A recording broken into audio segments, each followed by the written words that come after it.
नमस्कार. कोकणचे वैभव असलेल्या सागर डिजिटलमध्ये आपले स्वागत. कोकण आणि परिसराच्या घडामोडींचा वेध घेणाऱ्या बातमीपत्रात या क्षणाची एक महत्त्वाची बातमी. कर्जत तालुक्यातील चिकनपाडा गावात झालेल्या तिहेरी हत्याकांड प्रकरणाचा उलगडा करण्यात पोलिसांना यश आले आहे.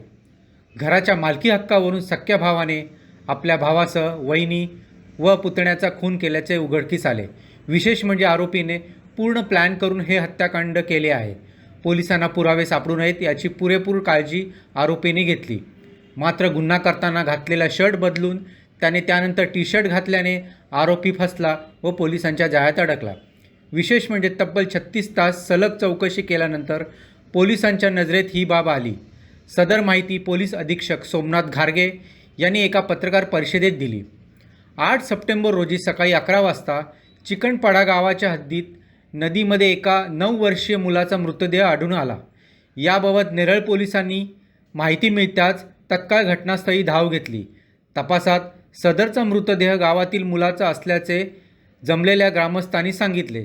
त्यानंतर मयत बालकास बाहेर काढून त्याच्या राहत्या घरी घेऊन गेले. यावेळी बालकाची आई वडील घरात नसल्याचे पोलिसांच्या निदर्शनास आले. त्यानंतर पोलीस व ग्रामस्थांनी नदीमध्ये शोध घेण्यास सुरुवात केली. यावेळी नदीमध्ये पडलेल्या बंधाऱ्याच्या भिंतीला अनिशा पाटील हिचा मृतदेह सापडला. त्यानंतर पुढे थोड्या अंतरावर मदन पाटील याचाही मृतदेह पोलिसांना आढळून आला. तीनही मृतदेहांची पाहणी केली असता मृतदेहांच्या डोक्यावर, कपाळावर, कानावर धारदार हत्याराने केलेल्या जखमा आढळून आल्या. यानंतर सदरचे तीनही मृतदेह शवविच्छेदनाकरिता प्रथम उपजिल्हा रुग्णालय नेरळ या ठिकाणी व तेथून जे रुग्णालयात पाठविण्यात आले. घराच्या मालकी हक्कावरून हे हत्याकांड घडल्याचे उघडकीस झाले. पोलीस ठाण्याच्या हद्दीमध्ये चिकनपाडा गाव आहे. त्या ठिकाणी तिहेरी हत्याकांड झालेलं होतं. एकाच घरातल्या 3 जणांचे मृतदेह जे आहेत हे ओढ्यामध्ये मिळालेले होते.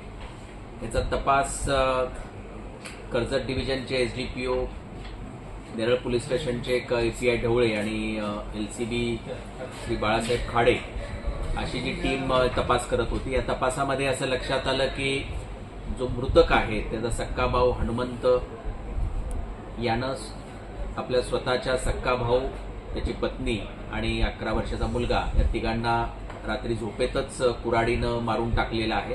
आणि पुरावे नष्ट करण्यासाठी घराच्या मागे जो ओढा वाहतो त्या ओढ्यामध्ये त्यांनी पण हे मृतदेह आहे ते टाकून दिले आणि पुरावा नष्ट करण्याचा प्रयत्न केला. आरोपीनं स्वतःचा प्रेझेन्स रात्रभर घटनास्थळावर नव्हता हे दाखवण्यासाठी जवळच असलेल्या पोशीर गावामध्ये त्याचा चुलत मामा राहतो, या ठिकाणी तो रात्रीच गेलेला होता आणि तिथं जेवण करून झोपलेला होता आणि असं दाखवण्याचा प्रयत्न होता की मी त्या ठिकाणी नव्हतो. परंतु त्यानं घटना ही घडवण्यासाठी रात्रीच तो उठून आलेला होता आणि घटना करून परत त्या ठिकाणी जाऊन झोपलेला होता. घटना झाल्यानंतर त्यानं ड्रेस बदललेला होता. हा एक पुरावा जो आहे त्याच्यावरून तो लक्षात आलं की त्यानं केलेला आहे. आणि एक CCTVचा पुरावा मिळाला की ज्यामध्ये तो त्या गावातून चिकनपाड्यामध्ये आलेला पण दिसतो आहे. त्यावरून तो निष्पन्न झाला आणि त्यानं हे असं अघोरी असं कृत्य केलेलं लक्षात आलेलं आहे.